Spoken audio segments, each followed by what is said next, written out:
4 PM news network में दोस्तों आपका स्वागत है। मैं हूं आपके साथ राशिद जहीर। भारतीय जनता पार्टी जो उड़ीसा में कर आई है, जो आंध्र प्रदेश में कर आई है, अब की बारी महाराष्ट्र की है। अमित शाह महाराष्ट्र पहुंचे, वहां अपने लोगों से मीटिंग की और मन की बात मुंह पर आ गई। क्या आ गई? अपनी सरकार फुल बहुमत से बनाएंगे 2029 में। यानी कि उनके जहन में, उनके दिमाग में यह ख्याल पूरी तरह से है कि भारतीय जनता पार्टी अपने दम पर सरकार बनाए। अब ऐसे में एकनाथ शिंदे और अजीत पवार, इनका क्या बनेगा? और क्या आप सोच रहे हैं कि 2029 का ही उन्होंने बात की है? अभी तो 2025 के इलेक्शन होने बाकी हैं। 10 दिन बाद इलेक्शन घोषित होने वाले हैं। ऐसे समय में क्या आप समझते हैं कि वो 2029 का टारगेट देंगे? नहीं, वो 2025 का ही टारगेट दे रहे हैं।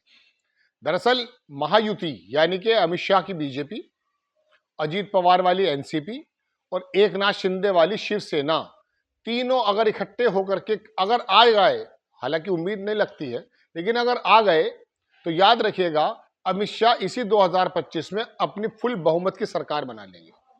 लोगों का कहना है, पत्रकारों का कहना है, बुद्धिजीवियों का कहना है कि एकनाथ शिंदे की पार्टी के विधायक और अजीत पवार के अगर आए तो उम्मीद ज्यादा नहीं है, उनको दल बदल करके फुल भाजपा की सरकार बन सकती है। वरना 2025 में 2029 की बात करने की जरूरत क्या थी? और इसी बात से एकनाथ शिंदे पर आपको गौर करना पड़ेगा, उनकी पूरी परफॉर्मेंस पर गौर करना पड़ेगा कि आखिरकार आनंद दिघे से लेकर के बाला साहब ठाकरे की पार्टी को लेकर किस प्रकार से उसने धीरे धीरे धीरे धीरे अपना काम किया है। आप देखें दोस्तों, आपकी स्क्रीन पर मैं लगाता हूं खबर। एक अखबार ने छापा है इसको कि अमित शाह ने क्या कहा है। अमित शाह के बयान का क्या अर्थ है? 2029 में भाजपा अपने दम पर आएगी।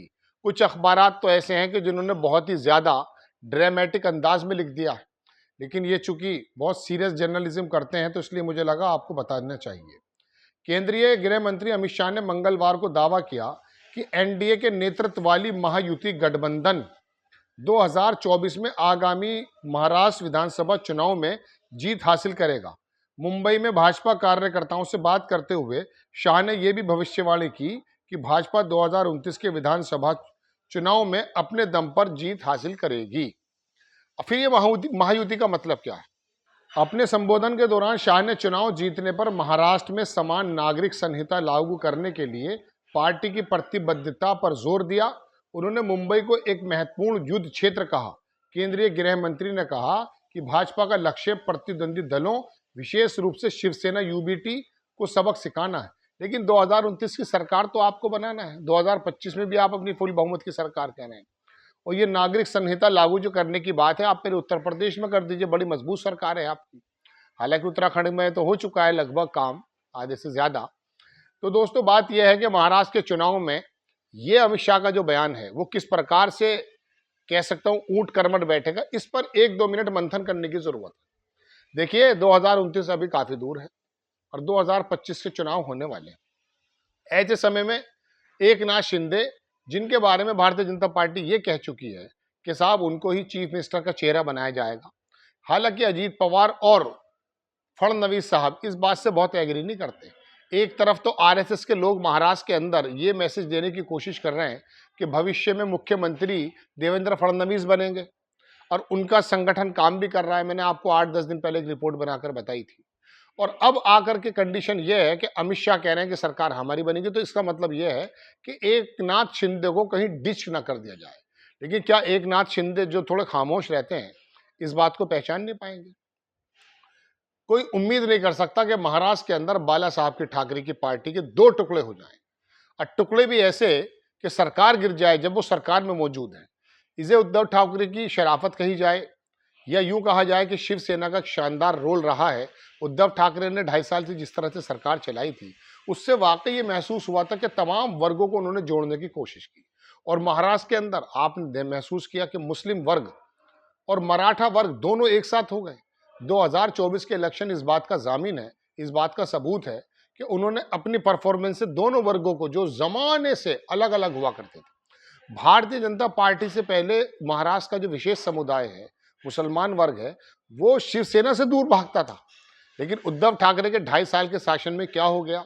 बरसों से, दशकों से जो मुसलमान शिवसेना को एक आंख नहीं देखता था, वो उसको वोट देने लगा। वजह उसकी यह है कि सबको साथ लेने की जब राजनीति उद्धव ठाकरे ने की, तो विशेष समुदाय में एक मैसेज पहुंचा। लेकिन ऐसे समय में उन्होंने सोचा, ये जो ताकतें हैं केंद्र में, कि ये हिंदू मुसलमान की जो एक एकता है, इसको कैसे जोड़ा जा रहा है। मराठा तो हमारी जमीन है, आरएसएस की जमीन है महाराष्ट्र। वहां पर एकनाथ शिंदे के माध्यम से एक ऐसा बंटवारा किया गया सरकार में कि आपने देखा कि रातों रात सरकार तो बदल दी थी, लेकिन यहां से विधायक जाता था सूरत, सूरत से जेट विमान पकड़ता था और वहां से वो बिस्वा साहब के प्रदेश चला जाता था, आसाम। जब वहां से वो वापस लौटे तो राहुल नार्वेकर, जो लोकसभा यहाँ विधानसभा के स्पीकर हैं, उन्होंने पूरी जमीन तैयार कर रखी थी। आखिरकार शिवसेना के अंदर एक बहुत बड़ा धड़ा टूट गया, उनकी पार्टी छीन ली गई, उनका नाम छीन लिया गया, उनका सिंबल छीन लिया गया। लेकिन उद्धव ठाकरे सहानुभूति के एतबार से 2024 के इलेक्शन में जब अपने पैर जमा के खड़े हुए, तो भारतीय जनता पार्टी को उत्तर प्रदेश से बड़ा नुकसान महाराष्ट्र के अंदर देखना पड़ा। और आखिरकार यहाँ का जो लोकल नगर निगम का चुनाव है, जो बहुत बड़ा चुनाव है, लगभग एक अंदाजे के मुताबिक शायद 50 या 53 हजार करोड़ रुपए का बजट है मुंबई की नगर निगम का, महानिगर क्या बोलते हैं उसको। तो कहने का मतलब यह है कि उसके भी चुनाव कराते हुए बीजेपी घबराने लगी। ऐसे समय में अमित शाह का यह बयान एकनाथ शिंदे के कानों को भी बड़ा कर देगा। अजीत पवार के प्रवक्ता की तरफ से बात आ चुकी है, एकनाथ शिंदे बोलते कम है, काम ज्यादा करते हैं, खास करके तोड़फोड़ का। हो सकता है कि वो इस बीच आकर के शिवसेना की तरफ आ जाएं। हो सकता यह है कि वो बीजेपी को ऐसा करने का मौका ना दें, क्योंकि अमित शाह की ताकत ज्यादा है। आप जानते हैं कि जब महाराष्ट्र के अंदर उद्धव ठाकरे की सरकार को तोड़ा गया, तो बहुत सारे विधायकों का कहना यह था कि हम उद्धव ठाकरे के पास गए और हमने जाकर माफी मांगी और कहा कि हमें जेल नहीं जाना है, क्योंकि ईडी और सीबीआई और आईटी तमाम लोग उनको जो है नोटिस दे रहे थे। आखिरकार कई बार तो यह भी कहा जाता है कि शरद पवार के विधायक तो बाकायदा शरद पवार से इजाजत दे करके जो है भारतीय जनता पार्टी या एकनाथ शिंदे के साथ चले गए। मालूम है क्यों? वजह उसकी है कि उन लोगों का हो सकता कोई पुराना रिकॉर्ड हो, या ईडी के माध्यम से उसको डर बिठाया जा रहा था। लेकिन उसके बाद क्या हुआ? ईडी भी बंद, सीबीआई भी बंद, आईटी भी बंद, किसी भी मंत्री पे, किसी भी विधायक पे कोई नोटिस नहीं आया। यानी कि मतलब यह है कि सिर्फ उद्धव ठाकरे की सरकार को खत्म करके नई अपनी सरकार बनानी थी, इसी वजह से ईडी और सीबीआई का इस्तेमाल था। बहरहाल अपनी खबर पे आखिर में बता देता हूं, एकनाथ शिंदे आंखें भी बड़ी रखते हैं, कान भी बड़े रखते हैं, और वो जानते हैं कि अमित शाह के इस बयान का मतलब क्या है। अब आप आने वाले वक्त में अगर ये भी सुन लें कि एकनाथ शिंदे ने पलटी मार करके इन्हीं के विधायकों को तोड़ दिया है या चले गए उद्धव ठाकरे के साथ, तो इसमें आपको ज्यादा हैरान नहीं होना चाहिए। आपको खबर कैसी लगी अपनी राय कमेंट्स बॉक्स में जरूर दीजिए। चैनल को सब्सक्राइब कीजिए, शेयर कीजिए। नेक्स्ट टाइम में किसी खबर के साथ हाजिर होता हूँ। जय हिंद।